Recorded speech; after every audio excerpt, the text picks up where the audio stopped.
Audio Jungle.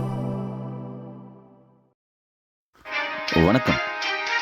Winner செய்திகள் வாசிப்பது செல்வராஜ்.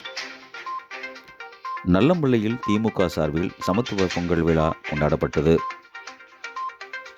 தருமபுரி மாவட்டம் நல்லம்பள்ளி பேருந்து நிறுத்தம் பகுதியில் கிழக்கு ஒன்றிய திமுக சார்பில் சமத்துவ பொங்கலிட்டு பொதுமக்களுக்கு கரும்புடன் இனிப்பு பொங்கல் மற்றும் வேட்டி சேலை வழங்கும் நிகழ்ச்சி இன்று நடந்தது.